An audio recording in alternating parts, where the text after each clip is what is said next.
Fala, futuro residente, tudo bem com vocês? Para você que não me conhece, meu nome é Joshua Araújo Viana, sou radiologista pela USP São Paulo, trabalho com aprovação na residência médica há mais de 4, 5 anos e eu estou aqui para te ensinar como que eu começaria a estudar para residência médica do zero, com tudo que eu sei hoje. Vamos lá? Pessoal, o primeiro passo que você vai estudar para a residência médica, e a gente vai fazer esse vídeo de forma bastante didática, e para isso eu queria que você estivesse no local adequado para assistir esse vídeo, parasse o que você está fazendo e prestasse atenção nas minhas palavras. Portanto, o primeiro passo que você tem que tomar, aquele que é o pilar de todo o estudo para a residência médica, é a decisão. É a decisão tomada de estudar para a residência médica. Por que eu falo isso? Porque o estudo para a residência médica, hoje, ele quase que faz parte da grade curricular dos cursos de medicina, assim como também do pensamento geral do generalista por aí. E sim, vale muito a pena fazer residência médica. De forma geral, você vai ganhar mais e vai trabalhar em uma condição melhor. Entretanto, o processo de decisão de fazer residência médica, muitas vezes, ele é influenciado por um pensamento de manada. O aluno ou o médico em si, ele não decide. Quem decide por ele são os amigos que estão fazendo um curso preparatório, a pressão da sociedade pela residência médica e muitos outros afins. Se você não quiser seguir esse caminho, não tem problema algum. O problema é você não decidir e começar a estudar meio que por uma obrigação, assim dizendo, como se estivesse na faculdade. Então não é esse o caminho que você deve seguir. Todo papo que a gente vai ter aqui, ele se baseia em você ter tomado a decisão de que vai estudar para residência médica. E aí o segundo passo que eu coloco aqui é ter um local adequado e apropriado para o estudo. Um local físico e um local mental para isso. Quando eu digo um local físico, não é que você tem que ter a melhor mesa ou a melhor cadeira para estudo, o melhor fone abafador de ruído. Nada disso, mas você deve ter sim um ambiente que não seja insalubre. Você deve ter um local adequado onde você possa se sentar. Nada de estudar deitado ou qualquer coisa assim do tipo. Ter uma mesa um pouco espaçosa em que você consiga estudar.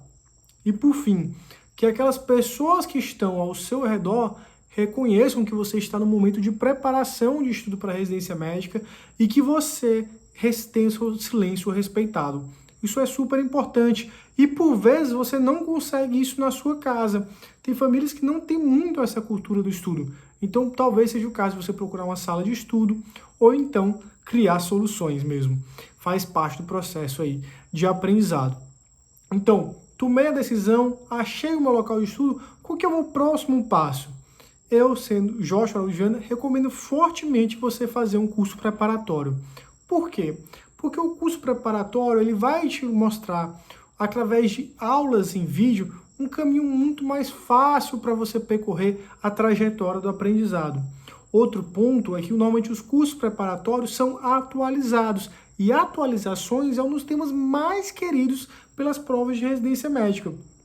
Por exemplo, o tema de imunizações, o rastreamento do câncer de colo uterino, atualizações de rastreamentos em geral, atualização do tratamento da raiva, tudo isso é muito cobrado nas provas de residência médica e se você não tiver um material atualizado para checar essas informações, você vai perder muitas e muitas questões. Tudo bem? Beleza. E o que tem que ter no curso preparatório? Ele tem que ter videoaula, ele tem que ter um bom material em texto e ele tem que ter um excelente banco de questões. Particularmente, sou coordenador pedagógico de um curso preparatório, mas não falo isso só porque sou coordenador pedagógico. O Estratégia Médica consegue te aprovar em qualquer prova de residência médica do país e tem esses 3 pré-requisitos. Nem queria falar tanto disso aqui nesse vídeo, mas é importante que você saiba que um curso preparatório te ajuda bastante nesse processo de aprovação. Beleza. Por fim, a gente vai criar uma rotina de estudo. E como é que a gente vai fazer essa rotina de estudo elencando os pontos? Pessoal, você vai ter que fazer uma rotina semanal, em que o seu primeiro dia da semana, não importa qual que seja, você pode escolher a segunda, a terça, a quarta, a quinta, a sexta, o sábado ou domingo, vai ser o teu dia de organização e também de assistir um pouco de aula em vídeo. É muito importante que você bote isso na sua cabeça, principalmente os homens que costumam ser mais desorganizados, que você tem que ter um dia para a organização semanal. O que é esse dia da organização semanal? É o dia que você vai parar e vai decidir o que você vai fazer na sua semana. Joshua, eu quero fazer logo de um mês. Não dá certo. Escuta o que eu estou te falando. Por que que não dá certo? Porque a rotina do médico que está se preparando para a prova de residência médica ou está aliada ao trabalho ou está aliada ao internato. E esses dois eventos, eles são muito imprevisíveis de uma semana para outra. Vocês têm vários plantões em um, poucos plantões em outro. Então, você acaba que tendo que organizar a tua semana a partir de uma organização semanal. E dentro dessa organização semanal, o que que eu vou colocar ali prioritariamente? Um período de organização mais de aula em vídeo. Aula em vídeo ajuda demais, pessoal, principalmente no primeiro contato com a matéria. 2, leitura de algum material que for necessário. 3, prática de questões. E 4, realização de simulados ou prova na íntegra. E aí, pessoal, eu queria falar um pouco de cada um desses pontos aqui. Eu já comecei falando da organização, e que é importante que você saiba isso. O segundo ponto que eu recomendo para você é da utilização da aula. Aula em vídeo, principalmente para aqueles alunos que estão em uma fase inicial de construção de conhecimento, é fundamental. Por que que eu digo isso? Porque em uma escala de alunos, quanto mais próximo ele estiver da nota dos 80%, 90%, menor a dependência dele de aula em vídeo e maior a dependência dele de questões para a construção do conhecimento. Entretanto, quanto mais baixo dessa escala você tiver, principalmente o aluno iniciante, mais importante é a aula em vídeo para ser introduzido ao conhecimento de uma forma mais palatável e fácil. Sobre essa aula em vídeo, algumas outras dicas. Pessoal, é inaceitável que nos dias de hoje você esteja rodando no internato de clínica médica e ser forçado a assistir uma aula de ginecologia, obstetrícia ou qualquer outra coisa do tipo. Portanto, sempre que você puder aliar a tua prática no internato com a prática também dos estudos para residência médica, esse é o mundo ideal. E é por isso, mais uma vez, que eu recomendo os cursos de estratégia, porque isso lá você consegue fazer. Sobre a aula, Joshua, eu tenho que anotar tudo da aula e esse material vai me servir como material de revisão, cara? Não. Por que que eu falo isso? Porque a não ser que você anote até o espirro do professor, aquelas anotações não vão ser fundamentais como material de revisão, muito provavelmente. Entretanto, você está ali anotando alguma coisa, é uma coisa positiva para que você não faça um estudo tão passivo nesse momento da aula. E sim, você pode acelerar a aula, pode botar em 1.25 ou até 1.5 para assistir essa aula. Recomendo você fazer anotações, mas mais como um método de se manter forçado a assistir a aula. E pelo amor de Deus, não é momento de assistir a aula deitado, não é momento de assistir a aula fazendo academia, é momento de assistir a aula sentado, bundinha na cadeira, para cumprir o objetivo com exímio, bem cumprido. Fechou? 2. Leitura.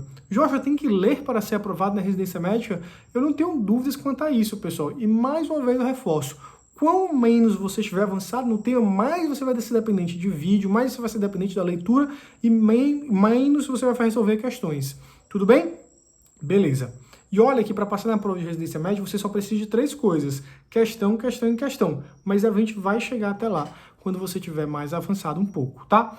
A leitura, pessoal, recomendo que vocês a façam na maior parte das matérias, principalmente aquelas que são mais densas e que têm maior quantidade de questões na prova de residência médica. Além disso, recomendo que enquanto vocês estão resolvendo as questões, vocês já vão fazer a leitura, vocês já vão fazendo algum tipo de questão entremeada com a leitura, criando seus próprios flashcards ou revisando os flashcards também do Medicina Prática, tá? Beleza, Joshua. Fiz a organização, fiz a aula, fiz a leitura. Questão, o que você me recomenda? Eu costumo falar isso, pessoal. Existem inúmeros métodos de você se preparar para a prova de residência médica e você obter o êxito. Mas todos eles convergem que você tem que resolver muitas, mas muitas questões mesmo. E quando eu falo muitas questões, são milhares de questões. O ideal são você resolver pelo menos 150 questões por semana, pelo menos, tá? E, se possível, resolver 50 questões por dia. Fechou? Joshua, essas questões podem ser de qualquer tema, qualquer área.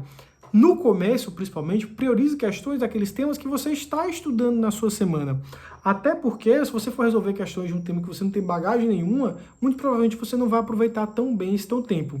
Mas já no final, quando você estiver aumentando a sua carga de simulados e provas na íntegra, boa parte dessas questões você vê como um método de revisão para que você construa todo esse conhecimento. Fechou? Por fim, Para eu ser aprovado na residência médica, eu teria que ter um método de revisão. O meu método de revisão que eu criei, inclusive, durante minha preparação para a residência médica, foram os flashcards. Eu recomendo 3 para você. Ou os flashcards, ou um caderno de erros, ou a resolução de provas na íntegra. Pessoal, esse terceiro aqui, ele não funciona tão bem para alunos iniciantes, tá? Por que eu falo isso? Porque você vai acabar tendo uma exposição muito grande a temas que você não estudou ainda. E a revisão não é um processo de aprendizado novo. É um processo para você não esquecer aquilo que você já estudou. Fechou? Portanto, principalmente para o aluno iniciante, eu recomendo 2 métodos de revisão. Ou você utilizar os flashcards, ou utilizar o caderno de erros. Mas a gente vai gravar um vídeo só sobre isso aqui para vocês. Se vocês gostaram desse conteúdo, se inscreve no nosso canal, deixa o like nesse vídeo e compartilha, beleza? Bons estudos, espero te ver para ser aprovado na residência médica. Valeu!